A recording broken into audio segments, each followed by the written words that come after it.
नमस्कार, आप देख रहे हैं द मूक नायक और मैं हूं आपके साथ अंकित पटोरी। इस वक्त हम धार जिले के भांडाखो गांव में मौजूद हैं। 29 सितंबर 2024 आज की तारीख है और हम धार जिले के आदिवासी इलाकों में निकले हुए हैं। तस्वीरों में आप देख रहे हैं कि हम जहां बैठे हैं वो कोई तालाब या नदी की तलहटी होगी, लेकिन ऐसा बिल्कुल भी नहीं है।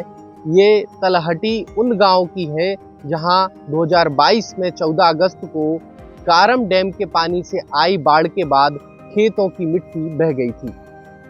इन किसानों को अब तक मुआवजा की राशि नहीं मिल पाई है। इसके साथ साथ करीब 30 से 40 गांव ऐसे हैं जो 2022 में भारी बारिश होने के कारण बाढ़ की चपेट में आए थे और उनके खेतों की मिट्टी उस बहाव के साथ बह गई थी। आज तक इन किसानों को मुआवजा की एक भी राशि नहीं मिल पाई है। कुछ गांव तो ऐसे हैं जहां विस्थापित होने के बाद जमीन के बदले जमीन भी सरकार इनको नहीं दे पाई।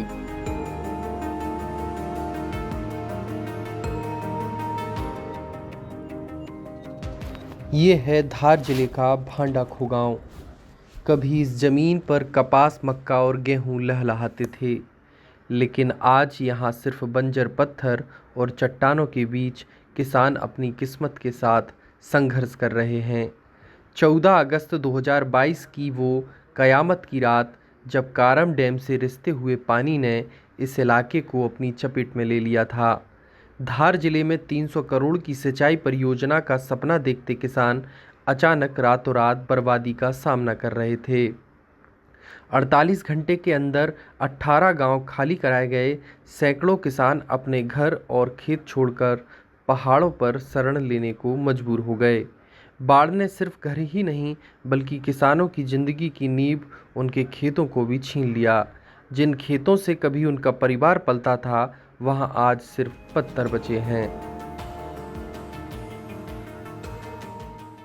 द मूक नायक की टीम धार जिले के कारम नदी के पास के बसे गांव में पहुंची, जहां आज तक इन किसानों को न सरकार उचित मुआवजा दे सकी और न इनके खेतों को पूर्व की तरह बना सकी।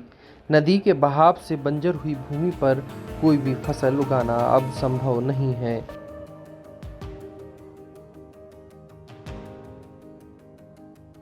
हम यहाँ एक पीड़ित आदिवासी के घर पहुँचे, जो आज भी सरकार से राहत पाने की आस लगाए बैठे हैं। कांति भील के परिवार में 3 बच्चे, पति, सास ससुर हैं। इनके पति शिवम और खुद कांति अपने परिवार के पालन के लिए मजदूरी करने लगी हैं।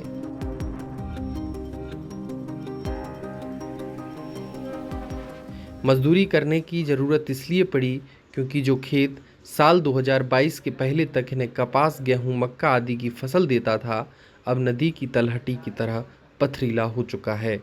कांति कहती हैं कि उनके ऊपर परिवार के पालन की जिम्मेदारी है। खेती तो बची नहीं, सो मजदूरी कर लेते हैं। कैसे घर चल रहा है? अभी क्या मजदूरी करता है।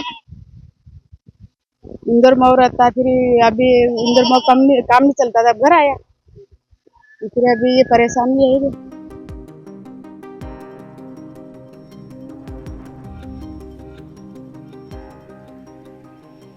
कांति और उनके जैसे सैकड़ों किसान आज अपने बंजर हुए खेतों के मालिक हैं, लेकिन अब उस ज़मीन से कुछ उगाना मुमकिन नहीं है। सरकार की ओर से दिया गया मुआवजा केवल 3 से 5 हज़ार रुपये तक सीमित है, जो उनकी ज़िंदगी की बर्बादी की भरपाई नहीं कर सकता।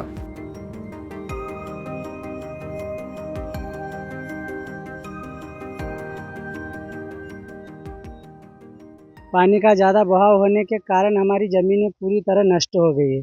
कई बार हम कलेक्टर महोदय के वहाँ पर जाके उनसे निवेदन किया कि हमारी ज़मीनों को सुधारी जाए या उनमें मिट्टी डलाई जाए, जैसे हम पहले करते थे ज़मीन वैसी करी जाए। तो वो भी आश्वासन दे के शासन प्रशासन सभी आते हैं यहाँ पे, आश्वासन दे के चले जाते हैं। और डैम फूटने से जो आप सामने देख रहे हो, ये नदी है, नदी का पानी सीधा मतलब खेतों में आता है। डैम फूटने से जो नदी में मलबा होता है, जो भराव होता है, वो भरा गया है।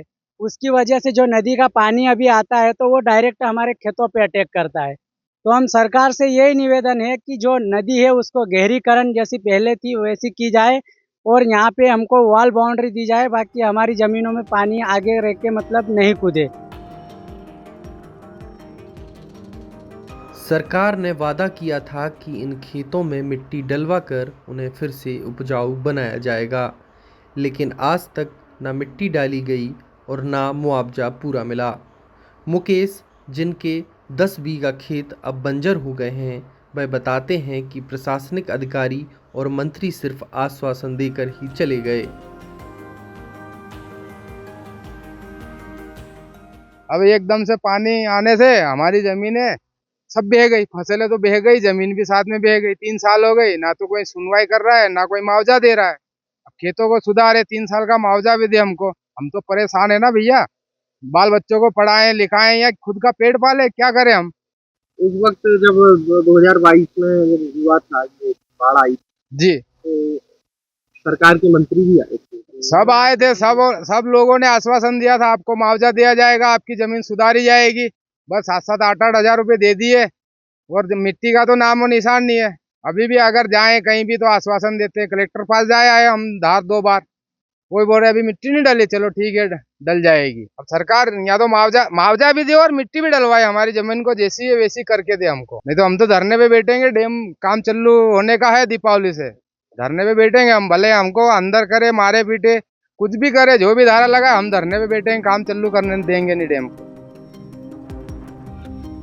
हम तस्वीरों में आपको वही नदी दिखा रहे हैं, कारम नदी, जिस नदी के बहाव में यहाँ के जो आदिवासी किसान हैं उनके खेतों की 3 से 4 फीट तक की मिट्टी इस बहाव में बह गई थी। हालांकि उस वक्त शासन और प्रशासन ने तमाम दावे और वादे किए थे कि किसानों के जो खेत हैं वो पूर्व की तरह तैयार कर दिए जाएंगे, उनमें मिट्टी डाली जाएगी, खाद की व्यवस्था की जाएगी, इसके साथ साथ किसानों को उचित मुआवजा दिया जाएगा।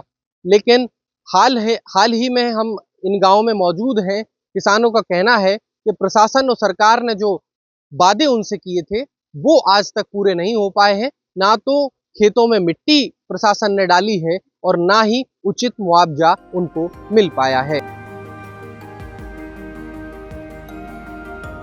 यह वो किसान हैं जो पथरीली जमीन पर भी मेहनत करने का जज्बा रखते हैं, लेकिन उन्हें ज़रूरत है सरकार की मदद की।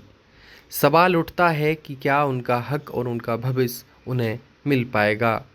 द मूक नायक के लिए मध्य प्रदेश से अंकित पचौरी की रिपोर्ट। द मूक नायक जनवादी पत्रकारिता करता है। यह संविधान, लोकतंत्र और सामाजिक न्याय पर चलने वाला चैनल है। अगर आप भी चाहते हैं द मूक नायक हमेशा हाशिए पर खड़े लोगों की आवाज़ बुलंद करता रहे, बेजुबानों की पीड़ा दिखाता रहे, तो सपोर्ट कीजिए। सपोर्ट करने वाला लिंक आपको स्क्रीन पर दिखाई दे रहा होगा।